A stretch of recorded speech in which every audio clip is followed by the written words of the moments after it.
And welcome to Indie Social. This is the podcast where I, Dylan Yeager, and Brittany Benedict, and Kevin Shepard interview independent filmmakers. And today, we have a very special guest. Alannah Swenka is going to be joining us here very soon, but I want to first see how everybody else is doing today. Brittany, how you doing? I'm doing great. Are you excited? Oh, I'm super excited. This is the first time you're going to be interviewing first time. One of our guests. Yeah, first time. Michael and I did the old switcheroo, so I'll see how it goes. Thanks. Yeah, Kevin, how you doing? I'm doing good. Second appearance, first interview. Kind of excited. All right. Well, I'm really excited to interview our guest with you two for the first time. All right, Michael, roll that intro. Welcome to the show, Indie Social. I know you'll love our guest today, 'cause what we've got for sure will amaze. So take this time and put your stress aside and come with us. Don't be shy, just take a seat and enjoy the ride. Oh, we are Indie Social, yeah. All right, we're back, ladies and gentlemen. All right, so again, like I said, we have a very special guest. Alannah Swenka is going to be joining us here in any minute now, and she is going to be starring in a couple roles, Recompense and Batman Nightmare, a fan film, both which she will be filming back-to-back in April. Ladies and gentlemen, please welcome Alannah Swenka to the show. How are you doing? Hi, I'm great. Excited to be here. I'm super excited to finally meet you. I was originally supposed to be in Recompense with you, but due to scheduling issues, I had to drop out, which I'm super happy everybody was like cool with it, because I was really scared people were going to be upset with me. But that's how I met you, and I was blown away by your performance, and we're going to be in Batman together. Yep. But I just been dying to meet you in person. So I'm a big fan. I got to see your demo reel, and you're just amazing at what you do. So thank you for coming on the show. Thank you. Thank you for having me. Yeah. Yeah, we're excited. Yeah, so I want to start off my first question, and just like everybody, what got you into acting? Oh, I have wanted to be a performer my whole life. For when I was really little, I thought I was going to be a singer. I used to sing all the time. But I have this really distinct memory, and it actually makes being in a superhero movie coming up really special. But I have this very distinct memory of watching the original Tobey Maguire Spider-Man. And I had this thought where I was like, this is so epic. This is like really epic. I want to live an epic life like this and like do super cool things. And I was like, but this isn't real. Like superheroes aren't real. And I was like, but they did it. Right. I was like, actors get to do it. There's like a part of it that's real. And so that's like a memory that's really always stuck with me, where I was like, oh, acting is how you live these epic lives without like totally fucking up your actual real life. No, I agree. I work in the medical field now as a med tech, and my dream was if I gave up on acting, I wanted to be a doctor. But then I stopped chasing that medical dream because I can still be a doctor in a movie. So, no, I totally agree. You can be whatever you want. You can just write it on a piece of paper, find yourself a film crew, and then you can be it. I love that memory is associated with the Tobey Maguire Spider-Man. Yep. Right. Respect Yeah. for that. Well, I know that you went to college and majored in theater. So, I guess what was your journey? I mean, obviously, what you saw for yourself was doing theater or something like that. So I guess what's your journey into getting into short films, and like why'd you get your demo reel, and I guess what kind of is getting you into doing films? Yeah. I had originally wanted to do theater. And when I went to college, I made like a really distinct choice not to go to a musical theater college, but to study straight theater. And I ended up at a really amazing university, Butler University, that did a ton of super fucking weird shit theater. Like devised stuff. I studied mime a lot in school. So like I actually like trained in mime, contact improv, dance theater. That was my specialty, and I wanted to like kind of devise shows. But you really need a community for that. And I ended up moving back to Iowa, and I didn't really have my community anymore. And I wanted to keep acting. And I was trying to find my way into doing that. But I needed to work my full-time job and, like, pay my rent and, like, live my life and buy food also. And what's really hard is no one around here, I'm not at a level where anyone wants to pay me to be an actress. And if I'm going to do theater, people want to not pay you and for you to commit 2 to 3 months to it. And if you're doing film, people want to not pay you and, like, work around your schedule here and there and do a couple days. And it's, like, a lot easier to fit into what you're doing. And there's honestly, like, a really great film community here. I've been really blown away by just how open and kind and welcoming everybody is in the film community. And it feels like that it feels more like the collaborative work that I was doing in college when I was doing this weird work where I was, like, literally trusting my partners to, like, throw me around in the air and not let me my head smash against the ground, like.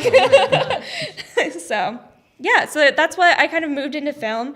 I just made the decision that, like, I was going to do this, like, I was going to start being an actress, and this was the way I kind of started getting myself in there, and I love it. I love being on film, actually. I thought I would hate it. I was very pretentious in college. I was like, well, film is, like, it's not the same. It's not as prestigious as doing. It's not the theater. But yeah, it's great, and it's a great community that we have here. How'd you find Iowa Film, the Facebook page? Yeah. It's actually crazy. I made that decision. I was like, I'm going to be an actress. If any of you have ever heard, Peter Dinklage gave this really great college speech where he was like, I decided from this day on I was going to be an actor, whatever the role was. And I was like, yeah, that's what I'm doing now. Like, I'm going to be an actress. And the only way I could think to really just get myself started, like, doing anything was I got an account for Backstage.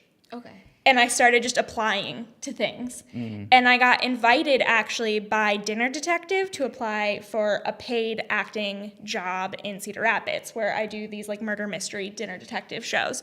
And my first day there, I was like, yeah, I want to be an actress. Like, this is, the thing I want to do, and I'm figuring it out, and I'm trying to meet new people. Like, I built my whole, like, network in Indianapolis and then left and came to Iowa, and I know nobody. They're like, well, are you on Iowa Film? I was like, no, what's that? Like, they're like, oh, well, you kind of have to know somebody to get, like, him. I just, like, and they invited me, like, 2 days later onto Iowa Film.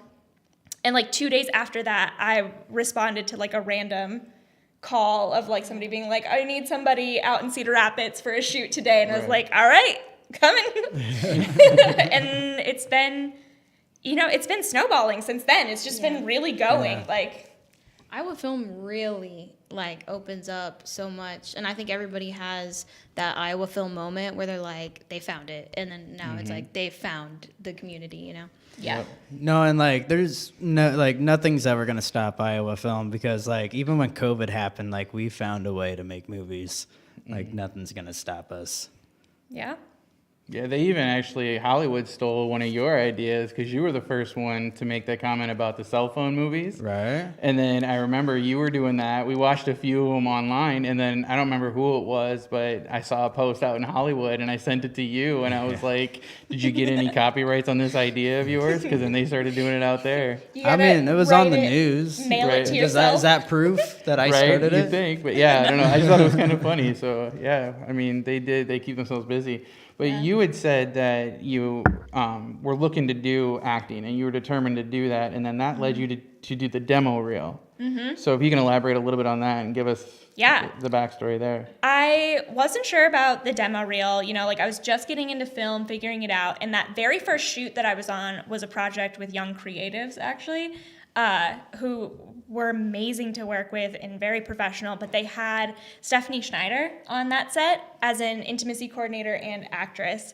And she was amazing to work with and professional and just, like, great to be around. And I kind of, like, slid in. I was like, I want to be your friend. I'm gonna like kind of creep on your Show me the Facebook way. and like, Right. you know, like I like shot her messages like, hi, I really think what you're doing is great. Like, please don't think I'm creepy. But she had recommended I listen to a podcast called Audrey Helps Actors. And this was actually a great, just like a really real look at like how you get started, like what you're doing. And they talked a lot about like, well, where's your demo reel at? Okay. And I was like, well, I could wait. I could try and just keep getting into things and filming things and wait for those to come out and cut them. Or I could put some money into it, because it's not cheap if you want a quality demo reel. And I can expedite this project and, you know, see where that gets me. And that's what I decided to do. I found a company, Lakefront Pictures in Chicago, and they wrote the scripts for me. They set up the sets. We shot it, like I was there for a whole weekend. I shot all of that footage in 3 days. And then they, you know, cut the scenes and sent them to me, and I used that for my demo reel. And it's been really effective. Because acting is one of those things, I don't always feel confident about most of the stuff I do, but acting is one of those things that, like, I do an audition and I go, yeah, I'm good at this. Like, this is, like, the one thing I feel like, yeah, I can do this. Like, I feel like I'm good at this.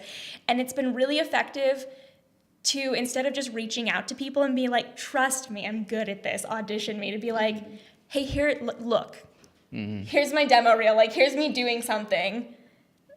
And then people audition me, and it's been very effective. So I really recommend it. We don't have it queued up right now. We don't. Okay. Well, we will. Yeah, we'll have to link the demo reel Yeah, we because will. it is Yeah. impressive. It was really, really good. Yeah. Yeah. Well, I'm Yeah, it just was really good. curious. Did you get any say in like the scenes you got to do, or did they just set up everything for you? I did get some say. So I picked out, they have kind of like the archetypes, like what do you want? And I was kind of thinking like, I did all dramatic footage, which now I'm hoping like I can get some comedic footage maybe somewhere. Although, because now I'm getting a lot of dramatic roles, Recompense, Batman, those are all dramatic Right. things that I'm doing. But I picked all dramatic footage, and they kind of were like, what kind of characters do you want? Do you want to do like doctor, nurse? And so I thought about the kind of shows that I would want to be on, like what's casting in our areas, the Chicago One series, you know, like things like that. Like what kinds of things could I like realistically get cast in? And I picked out some of those things, and I tried to think about my age range.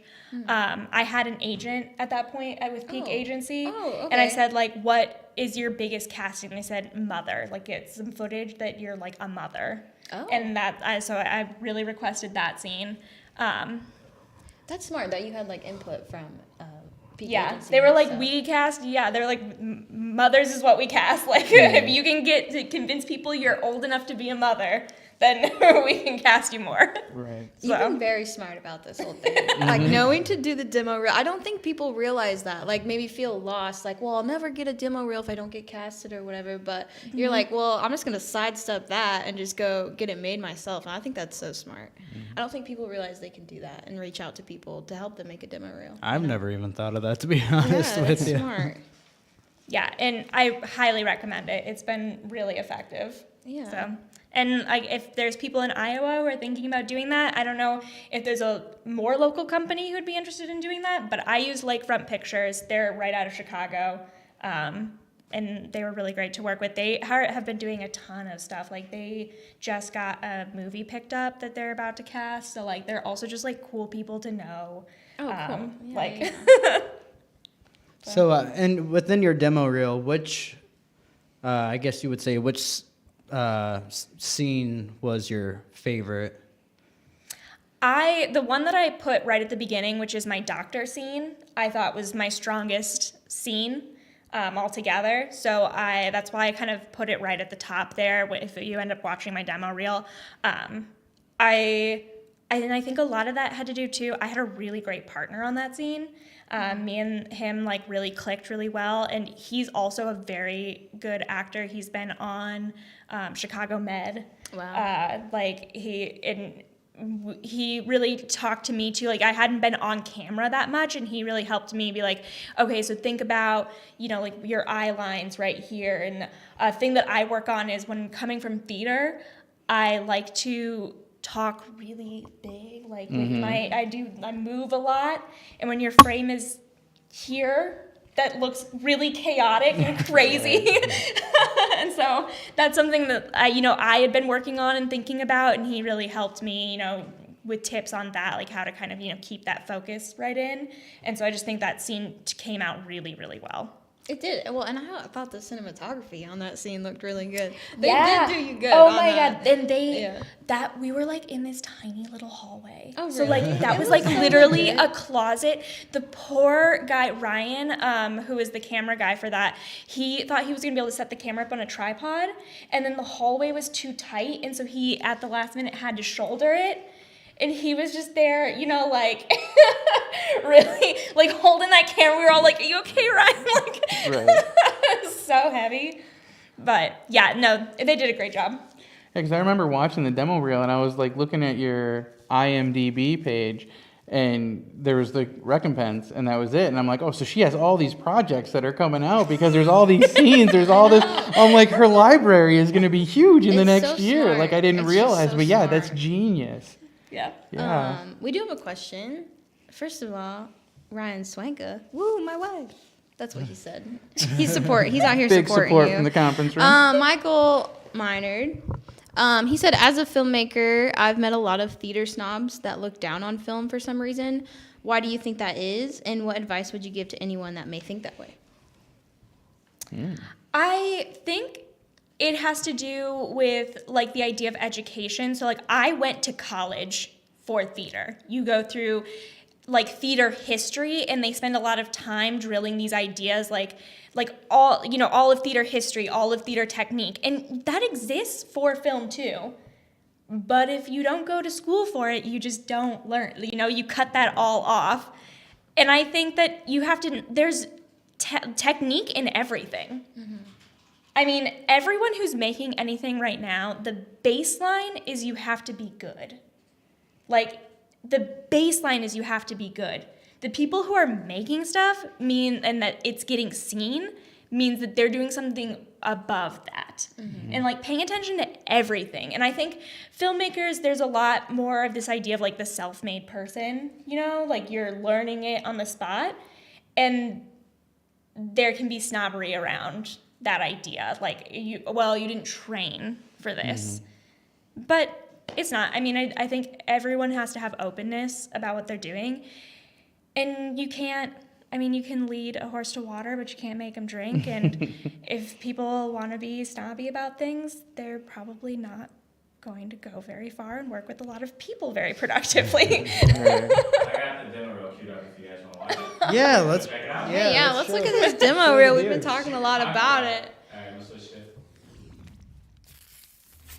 Pierce, please wait. Dr. Rosenthal can handle that acute on 6. Well, it all makes sense now. That you would risk my career because you risked our relationship and threw it away.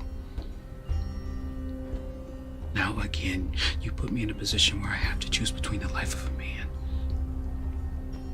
and the woman that I love. I'm not making you decide. I already changed the paperwork. You what? You are the only person in 100 miles who can perform this procedure. Please. Please. I need you to sign off on this. You mean taking him off life support? That's all that's keeping him alive. He's not alive. There is a machine pumping my baby's heart, bringing air into his lungs, but he's not there. You're talking about killing our son. He's already dead. I'm talking about putting him out of his misery. Selfish bitch. I'm selfish. This is the hardest thing I have ever had to do. No mother should ever have to bury her child. But I am doing this for Danny so he won't be in pain anymore. And I'm bearing the burden of this decision for the both of us because I know you can't fucking do it. This will haunt me my entire life. But I'm doing it for Danny. And that is what being a mother is. Well, I'm his parent too. And they won't do it without both of our consent. I already talked to the doctor. And she agrees with me. Bad happened. I don't have to sit here and listen to this. Sit down! That boy was a troublemaker in high school, and he still is. I thought when you went to college you'd be done with him. He is not a bad guy. He's not this person you're trying to say he is. I'm so sickened by how judgmental you are. I heard about the party. And all the drugs he had. How it got busted by the cops. How he got a fine and had to appear in court. Spent the night in jail. He has a serious drug problem. He's a troublemaker. That's bullshit. He's none of those things. Why are you defending this boy? Are you dating him? You want to know why? Because he took the fall for me. Yeah, all this shit you're saying, it's not about him. It's about me. So if that's the way you feel, guess what? I'm the one who bought the drugs. And I'm the one who asked him to try them with me. So I guess all your judgment is a little misplaced. Anna, get back here.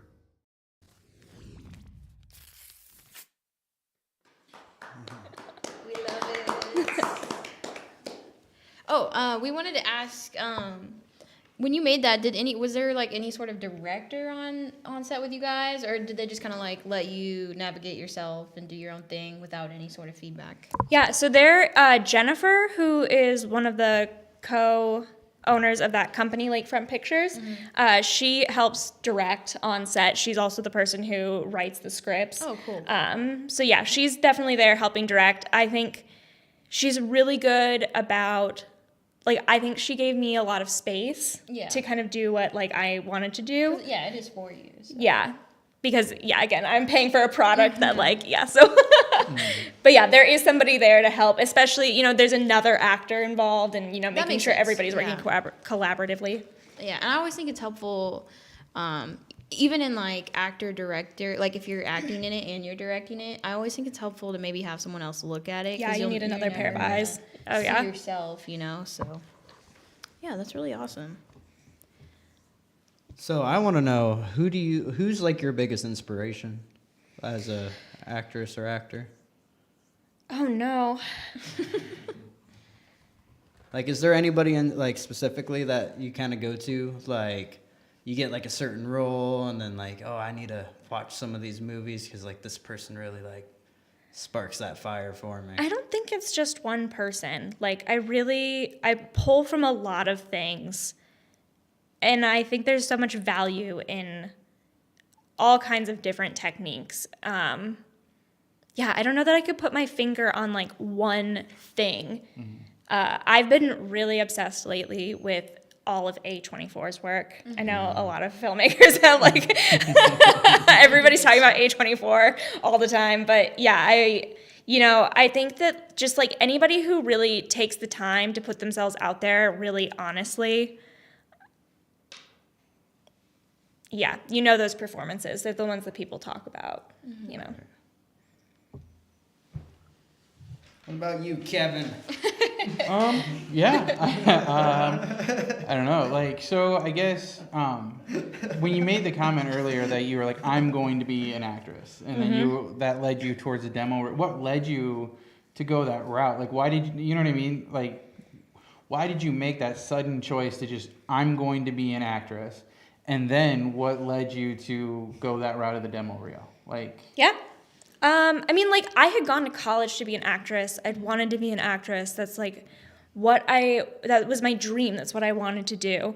But after college, I moved back here and I kind of lost, my networking that I had done. Mm-hmm. I went to college in Indianapolis, and I got a full-time job and just was trying to work to keep my apartment and, do things. And I just really put myself into that in a way that stopped me from doing art almost entirely.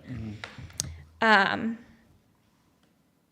And I had actually gotten very sick for a little while, and I spent several months in a hospital. Mm-hmm. And after that, I was coming back to my full-time job and, thinking about what I really wanted to do, what were my real goals. And it was just I'm either going to do it or I'm not. Mm-hmm. it was like I can't keep like waiting for everything to be perfect. There's never going to be a perfect time. I'm never going to have enough money or enough time or not be tired or, there's no like perfect moment. So like I just need to make every moment, I just need to make what I can do fit and do the best I can do. So kind of getting in there and just like figuring out like, where can I start? What can I do? And doing backstage, getting cast, and then actually trying to get an agent was the other thing that I was like, well, that's what actors do, right? They try and get an agent. I was like, there's one real agency here in Iowa. I'll submit. And that's actually a funny story. I submitted to them, had nothing, don't have a demo reel. I have no film credits.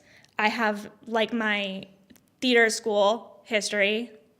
I submit, they send me an email back that's like 1 million pages long. It's like the longest email ever to go, no, we don't want you. Oh. Yes, I tried applying to Peak Agency, and And so, but it's funny. So they go, no, we don't want, like, and it's like the whole thing is like, it's very hard to be an actor. Like, don't get scammed. Like, if you really want to do this, you're going to have to work hard. We can maybe give you some tips about like how you can move forward. And I read this whole email and I responded. I said, yeah, no hard feeling. I know I don't have any credits right now. Do you have any tips on how, like what can I do to, start building myself up and make myself, somebody you would want to represent? And the next email I got back was, wait, who are you? Like, they go, the next email was like, well. Oh, she's invested. Like, Right. yeah, like, wait, why are you in Iowa? Like, what are you doing? Like, do you have any, can you self-tape yourself and send it in? And I was like, yeah. Like, and so I put myself on tape. I sent it in, and the next email after that I got was, the head of the company is actually going to get you on a interview next. And like 2 days later, I went from a no to now you have representation. That's amazing. that's really cool. That is awesome. I had a straight up no, and then I just was very polite. I was like very I was like, Right.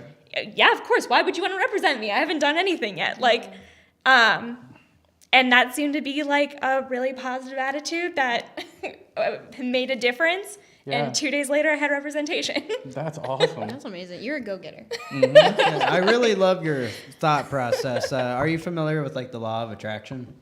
A little bit. Yeah, well, that's literally what you do. You're like, you manifest things into existence is what it is, which I truly love. And then that interview that you were talking about, or that speech with Peter, I can't think of his last name. Dinklage. Yeah, I've seen that, and it's super inspirational. Yeah. How he was living on other people's like couches, and like he was living in an apartment. I remember talking about, and he couldn't like reach the window. Yeah. But and then like Jim Carrey has like a really good. He's a speech. big law of attraction, man. I feel but like, yeah. those are like things that like us filmmakers need. Those like to watch those like super inspirational people that do the same thing we do, and like you can hear that they started where we're at and how they got to where they're at, because you gotta keep doing what you want to do and don't take no for an answer. And it sounds like exactly what and you're put doing. in the work and like be humble. I think that's Right. what's made a difference, especially in like that interaction I had with Peak Agency, is I could just feel how cautious they were about telling anybody no, like I was gonna come back and like freak out. Right. And like look at where you're at and do what you can do and build yourself up. And that's what I've been trying to do, is like I keep trying to learn. I keep trying to build my resume. I didn't have the footage, so I went and got it. And like there's an amount of privilege that goes into that. Like I had the money to put into that. Right.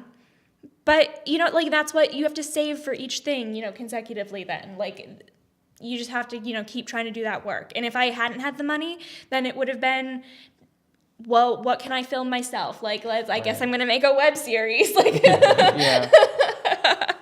Yeah, I was going to say, I don't think it's just the law of attraction for you. It's like you are doing a lot. Like the law of attraction is like manifesting and like I think this way, it will happen. And I think you are doing that. But at the same time, you're like, I think this way, it will happen because I'm going to do everything I can to like make it happen. And they said no to me. Like, what am I going to do? Yeah, I think that's how the law of attraction works. Like, maybe people don't say that, but like you think it. And then because you have it in your mind, you're paying attention to it, you actually start like putting in the steps to like make that's happen. literally what the law of attraction is. You have to physically do it though. Like, so for a perfect example for the law of attraction is making a bologna sandwich. Like, no joke. Is like, okay, so you're hungry. Well, what are you gonna do about being hungry? And you're hungry for a bologna sandwich. And you want that bologna sandwich, what are you gonna do? You're gonna go get the bread. That's the law of attraction right there, because you wanted that bologna sandwich, so you have to physically go get that bread, and then you got to go get the bologna, and then the cheese, and like you're physically doing these things to get that bologna sandwich. That's how the law of attraction works. So like you wanted representation, and so you auditioned for Peak Agency. They said no. Well, you wanted that representation, so you told them why you should have been represented. Yeah. Well, and I asked them, what would make you want to represent me? Right. Yeah, because as much as I enjoy a good bologna sandwich, your story really brought out that you're willing to learn, you're willing to take the advice, you're willing to go that extra mile, and it maybe made them realize too that, okay, maybe we should relook at this person, because if we don't represent them, someone might, because we maybe just gave them just the general, no, we're not interested at this time. Mm-hmm. And you were just like, okay, but what else can I do then? What do I do now? Where do I go from here? How do I better myself? It was understanding that like, this no isn't the end for me. So like, I'll be back eventually. Let me know what you want from me when I'm come back. Yeah, no, that was really good. Off topic, there is another question from Michael Minard.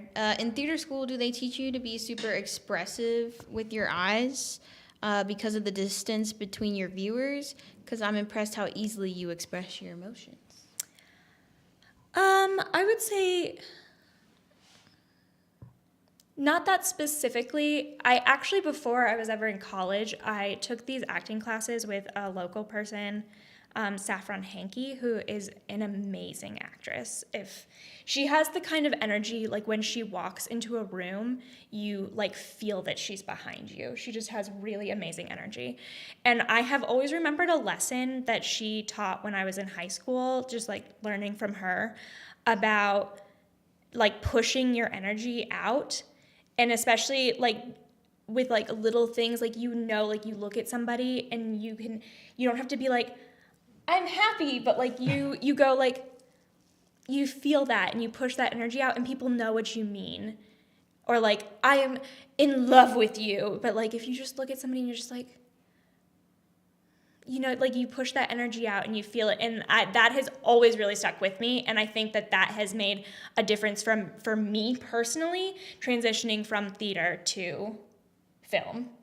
Something that like I wasn't necessarily taught at my theater school, but that I learned somewhere along the way.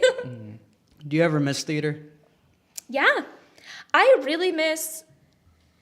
So the theater that I really wanted to do was not what people think about here. Like I didn't really want to do like Broadway musicals. I worked with a group called Push Physical Theater in Rochester, New York, and they make these collaborative pieces where they tell stories without words, just using their bodies with like mime and ballet and circus. And that's what I really, like, I really miss being in workshops, like with them, where like you're just spending every day workshopping something and playing and building something out. Because they'll just play around and they'll have maybe something that they do that they're like, that was cool. They call it a sticky moment. Mm-hmm. When you like do something and dance and you're like, that's a stick, like that's the picture you're gonna see. Like this is a moving thing, but that's the picture that's gonna stay in your brain. And they'll see that sticky moment and they're like, oh, okay, we're gonna build that out. And like, then you just spend months building this thing out until you have an entire show. And that's actually what they do. I spent a summer studying in Russia also at the Moscow Art Theater School. And at the Moscow Art Theater School, you go in with your class, and your class is your ensemble. And so for every year, you're always working your ensemble. And by the end of their schooling, their ensemble has usually built a show together that just goes up. And ensemble is very big in Russia. So like there's a very famous version of the Seagull, Chekhov's Seagull, that's been running for years and years and years. It's 5 hours long, but you don't feel it when you sit there and watch it. You have like 4 intermissions. But it's the same cast that's been running this. So like theaters in Russia, they'll have an ensemble. And this one ensemble works together. Like this is their theater where they live and they work together and they all know each other, that they could, they just know when you're standing there. And they'll do different shows in that one theater, but it's all the same cast. So yeah, one of the things we had to do in Moscow that seemed really crazy is part of your Stanislavski training is you sit in chairs across from somebody and you just look at them. You just neutrally sit there and you look at them and you have an idea in your head about what you want them to do. Like, I want you to stand up. And you wait until they do like the thing. Like, I want you to put up your left hand. And you just push that energy out into them until they do that thing, and they do it. Like, you don't spend hours sitting there doing it. Like, Right. You learn how to, communicate your energy to somebody else, and that's what that ensemble training is in Moscow. And you don't see that here in the same way in theater, but I actually think that I feel that a lot more in film. Like, I've enjoyed, the kind of collaboration that I've had with people in film here, so. That was a very long story to get to. Right. I feel like you blew my mind. Yeah, there's a lot more. I mean, I feel like you have a lot of, I don't want to say the words education, but just a lot of, I guess education or knowledge of like a deeper look into acting that's obviously really going to help you and just like age you. I mean, like, I'm blown away. I've never heard anybody like an actor speak like that. So I mean, it's really cool. really cool. And I think this episode will be super beneficial for people who are watching it. And I think you being in the Iowa film scene is going to be super beneficial to everybody. And I'm excited. I hope people want to No, work with I me. think I'm so, so for excited sure. to start working with people. Like, I've been watching what people have been putting out. Century Films has been putting out like really great high quality work. Woo! And I've been, just like really excited. And part of that's too, like, they talk about like market research. So like I did big research on like what's filming in Chicago. Like if I was gonna get cast in something, like what is actually filming in Chicago? Because nobody's gonna fly me to LA. There's plenty of actors in LA. Like nobody's gonna do that. But part of that's here too. Like I pay attention to what Century Films doing? What's Emil making right now? What's, Ben Schmidt making right now? What's Rob Merritt doing? Because Rob Merritt's in everything, like, keeping track of, like, what everyone is doing. Yeah, just so that I'm ready. I'm ready when something comes up, Like, when they're making the second season of Stay Indie, I've watched the whole first season. I'm ready. Like, we appreciate you. Oh my Right? goodness. Wow. That's amazing. I mean, she's been keeping up behind the scenes. She's ready. I know. I feel like you're about to like come take over everything. And, As she should. there's a question here from Wes Worthing. Hello, thank you for watching, Wes. Alannah, love your attitude and also impressed with your reel. Do you have any films we should look for on the Iowa Festival circuit this year? I don't. I have a lot of stuff that I have filmed in the last year that is just all in post-production. Is that the right language? Yeah. Okay. You tell us at this point. Right, yeah, at this point, we're listening to you. But none of it is going to be on the festival circuit. I look forward to. I actually met you briefly, Wes, at Snake Alley. You had a really beautiful film there last year. Part of that's all like, I was at Snake Alley. I was like, who's making stuff right now? Like, who do I want to work with? Who's making really, beautiful, interesting work, and like trying to go out and see. So yeah, but hopefully soon. Hopefully I do something soon that's going to be in the festival circuit. I have a lot of stuff that will hopefully come out in the next year, but. Yeah, well, can I ask about recompense? Because I've been seeing that on like Facebook a lot, the Iowa Film, and has that been filmed yet, or is that? No, that's coming up in And is it a April. feature? What is it? It's a It's short. a short. Oh, it's a short. Okay, cool. And you're in it, right? And you're like, can you talk about like what role you're playing? Or? Yeah, so I'm playing it's a back up. Okay. So it's kind of like a superhero origin kind of thing. So it's a vigilante story, and this vigilante is going against a cult who has been picking up people to sacrifice. And I'm the girl who's gonna get got by the cult. And Matthew, who's doing this film, he talked a lot about like this could maybe be my character Miranda, her like origin story. Like I don't know if I can spoiling maybe this whole not. movie. Yeah, maybe we just stop there. Maybe we should stop there. That's a good. Yes. Yeah, Yeah. sorry, That's a I good got really cliffhanger. excited about talking about Yeah, it. that's a good cliffhanger. But yeah, it's very cool. You know, it's kind of like the start of like, who are these people who would be vigilantes in like the real world? It's like, you know, like your neighborhood Batman, but he's in his like makeshift Yeah. motorcycle gear That's with cool. his baseball bat. Like, You had another question from Michael, Oh, I do. up above us. Sorry, still stuck with me. This is part of the question. Oh. Sorry, it's still stuck with me. You meant stuck with me asking questions. I've always said filmmaking is black and white. Either you got it or you don't. Is acting the same way? I don't know. I don't know that I believe anything is black and white, because I think there's some amount of tenacity and hard work that you can put into anything to like, you'll only go so far, but you'll go somewhere. You know, like Yeah, I agree with you. I think it's very important to realize that acting isn't just something like, you know, you're born. I think it's important for people to know like you can take classes and you can get better, and I think it's important to think that maybe acting is something you can practice at, and like it's not just something you can maybe just, some people can go and do, obviously. I mean, yeah, and it's not even like you don't necessarily have to go the route of like, I obviously got a lot of training and spent a lot of money on a college degree, but you know, there's people who just start doing it, but they don't just start doing it and then are forever good. There's people who start doing it and they pay attention and they listen on set and they do their own reading. You know, they Google, they look up things, they look up techniques, they think about it, and they are humble and willing to like take in and absorb the information around them. So I don't think that there's like everybody who is just makes it on set, like everybody's good.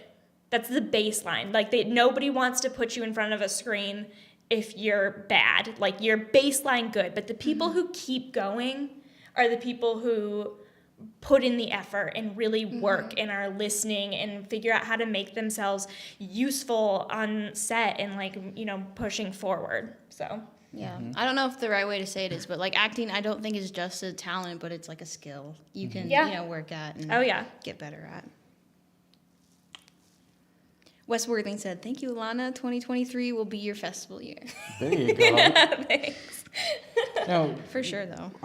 with transitioning into Iowa Film, and you have your demo reel, and then you're starting to audition. When you audition, what tells you how to audition, like where to take this character? Do you tend to go neutral in hopes to get feedback, or where do you find your character's need in that scene that you're going to do? I always try to ask information up front if I can. So like recompense, I read that script and I asked, I was like, what? I had very few lines to put on tape, to self-tape for that. And I asked, like, what are you looking for? And, is this going this direction or this direction? And because there's no harm in asking. Right. Like, I'm not a mind reader. Like, you obviously have an idea in your head. And if I have an idea that's different than that, and I'm like, hey, why don't you see this also? Like, I can at least then go in consciously and be like, I know that you said this, but let me show you this. And then I can show you something else if you want. Right. So I try and ask for as much information as I can get. And if I don't have that, I, just feel off my gut reaction what that is. I always try and get as much scripts as I can. Like if there's more than one side, like get as much of a picture of what the story is as possible. You want to like build it all out. So yeah, I think I never trust that I know what I'm doing. Right. I like ask as much questions as possible, get as much information. Right. Yeah. Oh, sorry. Oh, I was You just have a gonna. question? Yeah, I Okay, do. Okay, there's a question in the comments, but go first. So, what would your dream role be? Like, if you could do, like, Hollywood comes knocking on your door and this is going to be your big moment, what would that movie be?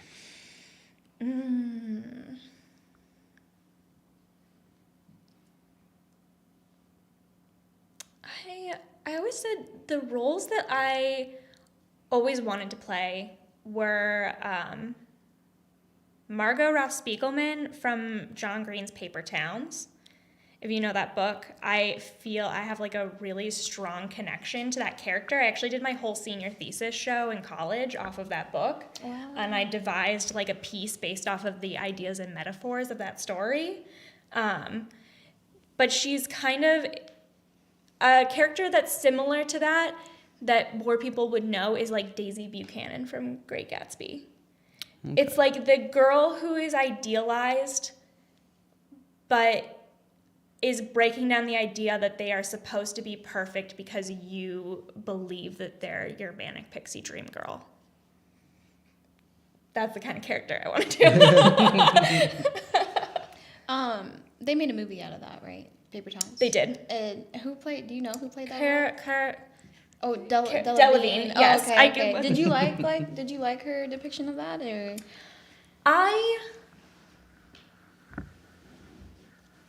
It wasn't my favorite, but I have a bias against, and it has nothing to do with her. So I always have to stop and be like, she could be the best actress in the whole entire world, but I have an internal bias against women who are models and then just get to become actors.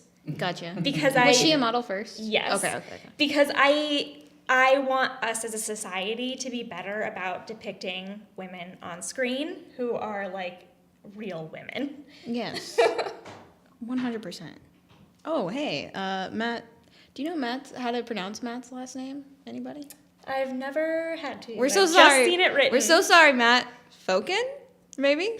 That was my deepest, like the only thing I was really nervous about with coming on this is that I was gonna say somebody's name wrong in the community or like forget their name. I was like looking at like all my projects. I was like, what are all their names, first and last name? Like, if anybody's gonna mess it up, it's gonna be Michael Huntington behind the computer there. Hold on. Maddie Wieland, who is our guest tomorrow. Woo! They had a question. As a fellow actor, what type of methods were your favorite when studying? Excuse my pronunciation. Stanislavski, Meisner, etc. And which do you yourself use? I think everyone kind of, I have created a mix of different things, but I did a lot of Stanislavski work. So like a big base of mine goes back to Stanislavski, just because I spent that time in Russia, that's what I learned the most of. But I also prep by doing Linklater voice. Just like, thinking about all the different, there's like getting into characters, but there's also like the use of your voice is its own thing altogether. Saffron Henke used to talk about Suzuki method, I believe. It's been a really long time. I was a child when I worked with her. But like that is like thinking about how emotions are locked in like the physical motions of your body. So like if I needed to be sad, like you breathe differently when you cry. And just stopping and like taking breaths like I'm going to cry changes like how your body is actually feeling, like on just like a basic level without you having to like dig deep psychologically into something, because your body's like, oh, our lungs are working, like we're gonna cry, like we're sad. That's what we do when we're sad. We just breathe like this. So I go back to that a lot too. I auditioned for a project that you might make in the future. We don't have to talk about. Yeah. And I don't know if you noticed, like, there's a very dramatic scene in that audition, and I would stop before, and I would breathe differently before I did the audition. I would, do it's like a hiccup breath, because it changes, like, how I'm moving into that moment. So, me not knowing anything about meth, I feel like I need to read a book after this. Could you talk about the Stanislavski? Just a little like log line, a little paraphrase about what that method is. Do you know offhand? I don't know that I have like somebody who's like really, who's been doing this recently is gonna be like, there's probably concise like 2-sentence way to talk about this. Right. But Stanislavski also gets really into movement. So when you start in Stanislavski technique, you do etudes. So you would do something like, you're going to do the etude, what was one that I did? The etude of the toilet paper roll. And you just you create this little scene as like the toilet paper roll, and like what's the toilet paper roll's story, and thinking about it and building this out. And you do that, you don't talk. You don't, you just like, you do this little thing as like the toilet paper roll. And that's how you start, like building these ideas out. And actually when they put on these productions in Russia, like the very famous Seagull that they play in Russia that's 5 hours long, the companies spend a year building etudes around their characters and around these scenes, and they make them, they get into the show. They'll put them into the show. Because they spend a lot of time doing that, just like character work, like thinking and building around, like, so this play, this character. So what happens when they're alone writing a letter to their friend? Or, that's kind of what you do when you're working on Stanislavski. And then there's also like pushing that energy, thinking about space. I studied a lot of Anne Bogart also, who does like movement, thinking about how people are balanced in space. Is like another thing, and that's like another way that you like feel energy. One of the things you have to do when you're doing Anne Bogart stuff is you run in a circle, and as a group, you just all feel and know when you're going to stop. And you all just stop. And then you know when you're going to start running in a circle again, and you know when you're going to jump. And you all just jump together. You just do it. So it's, building that kind of like energy. There's that, and then what was I even talking about? I'm so sorry. Stanislavski, yeah. So I'm just in a day. That kind of goes into Stanislavski too. It's like how you are feeling and pushing energy out between people and building these relationships.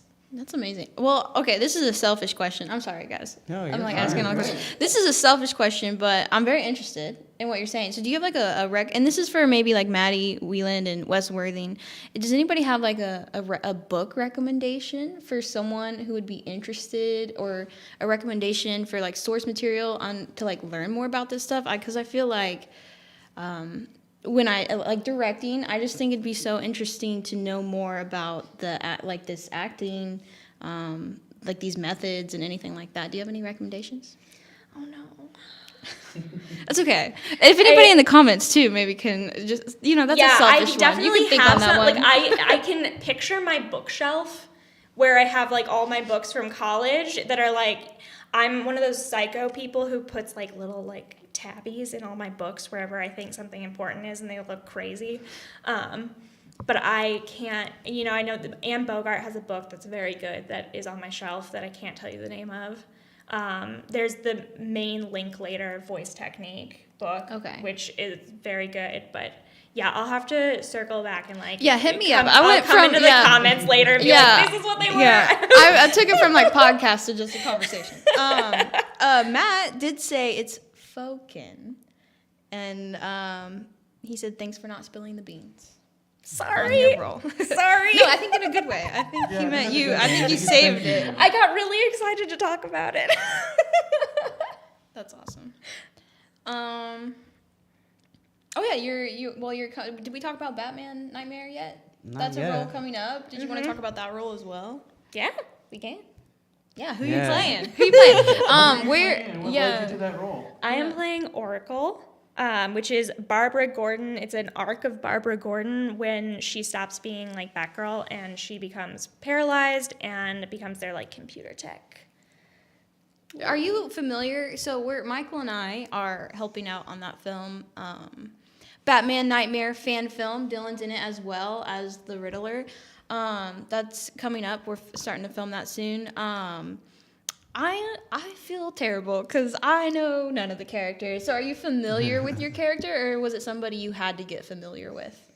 I was somewhat familiar with my character, but not, I had to get more familiar with the idea of Oracle. So like I'm familiar with the like story arc where she's Barbara Gordon, and like I've watched, you know, the scenes that have been filmed is like very famous where, you know, she's at home, she goes and answers the door and it's the Joker and then he shoots her and then she's like lying on the floor bleeding, and that's the origin of the Oracle. But after that, I kind of was like, I don't know as much. I like knew that. Yeah. Are you familiar with your character pretty well, or I mean, the Riddler. I mean, I know who he is. Right? And I'm more of a Marvel guy. right. Same. But I like Batman. I love the bad guys like Joker, Riddler, Iceman, Iceman. No, see, I'm not a DC person. See, I think Mr. Freeze. this is why this is very special, because I think having a fan film like this is gonna really kind of like rev people up, and with Batman itself just coming out, I mean, Which is a great movie. Yeah, I think. Did anybody see that? Yes. Me either. The Batman is so good. Hey, when you guys go see it, I want to see it again. I'll Okay, go well, with you. we can't see it for like another couple weeks because we're waiting for someone to come, and anyway, we have to wait for them. Wait for Cole. We're waiting for Cole. Don't worry, we won't watch it without you. I wanna go with I you invited guys. myself. Did you watch it, Kevin? No. It's so good. Yeah, we'll probably wait till it comes out on streaming or something. Oh, you're smart. It's coming on Smart HBO guy. Max in Couple weeks. mid-April, Yeah, I think. we'll probably catch it then. Yeah. You guys just want to come to my house? Watch it at my house? Nah, there's nothing like a theater, man. I know, I'm joking. Love theaters. No, I'm really excited for Batman Nightmare. That's directed by Nathan D. Sharp. Yep, Um, and written. And written. And starring. He's doing it all. Starring. He's good. doing it all. Yeah, he's playing Batman. Yes. Yeah, He's from Burlington. Yeah. So that's where we're going to be traveling to film. That's a long drive. I'm not, but Alannah got the easy. yeah, I did. I lucked Easy out. roll. I was prepared to go to Burlington to film. Yeah. And going to Burlington, because we're filming Recompense also in Burlington. Right. And so Oh. I thought I was going to have to spend 2 weekends in Burlington back to back, like filming these 2 movies. But Get to know Burlington real well. lucked out. Yeah, Nathan actually, because he kind of had just said like, oh, if you're interested, maybe you shoot me a message. And I shot him a message. I was like, hey, I'm an actress. I sent my demo reel. I was like, this is what I do. He was like, oh, I want to audition you for Oracle. And he sent me a link to kind of the source material that he was using, which is actually a video game. And it was like a link that was like, it was like 15 minutes of every cut of Oracle from this video game. And I watched through all of that before my audition. You prepared. So like, Wow. so it's like, okay, this is what, and I dressed, I tried to dress like for my auditions, but not like, not like super like subtle, like this could be my normal clothes, but also I look like You're so I leaning. like had my hair pulled back and I had my glasses. I usually don't put my glasses on for auditions. I like had my glasses on. I had like a shirt that was kind of like what she had in the video game, and he was like, "You look like her." I was like, "I know." I was trying. Yeah, so I think we've been this 55 minutes plus. So I mean, we've Have been we? going for a while. So Oh, wow. before we wrap it up or anything like that, Michael Minard said, "Where can we find your info? How can we where can we get into contact with you?" Yeah, I mean, I'm on Iowa Film. I have an acting email, which is my name, alannah@swenka@gmail.com. So that is where, like, if you have acting, if you're interested in working with me in a film, that would be a great place to shoot me. I have an IMDb where you can see my demo reel if you want, see some other headshots. But yeah, my email would be a good place if you're interested, or if you're on the Iowa Film and you want to like shoot me Facebook.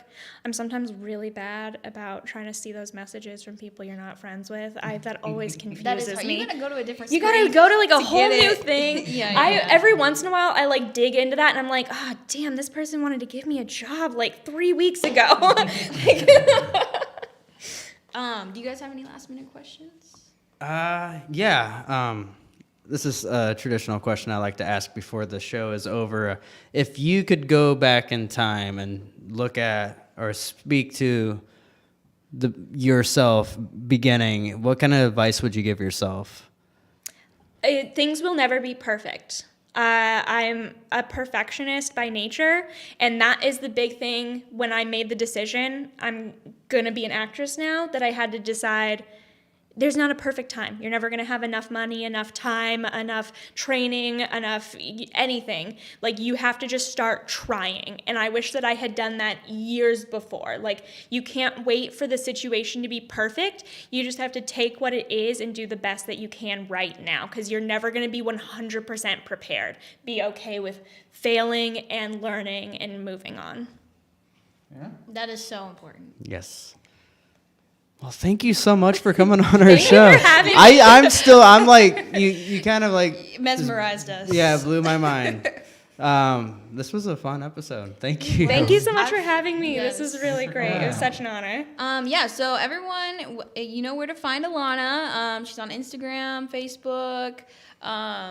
Recompense is filming in April, right? So I think we're all excited to kind of see where that goes and what the final product of that is. And Batman Nightmare, super excited to get started on that, and that'll be coming out. And of course, we're gonna see Alannah and so much more after this. So it's been awesome. Thank you. I feel like I'm gonna go read some books and all that stuff. So. And Sorry, then, all right, everybody, again, thank you so much for tuning in to tonight's episode, and don't miss tomorrow's episode. It's going to be Maddie's Thank you. amazing. Maddie's a lot of fun. Everybody loves Maddie. He's going to be on tomorrow at 6 p.m., so go to the Indie Social Podcast Facebook page. Click on that link at probably 5:55, I don't know. I don't know. Just get there a little early, because the things, you know us at Indie Social, we have at least one little technical difficulty. Get there a little bit early. Smooth sailing today. I mean, yes. Were we good tonight? Yes. Yeah. No issues at all? And you got that demo reel pulled up, too. Right. Improv. Amazing. That was amazing. Have we? Are we even rolling? Have we even started I yet? know, right? Oh Okay. Okay, guys. Thank you so much for tuning in to tonight's episode. Again, don't miss tomorrow's episode with Maddie Whelan at 6 p.m.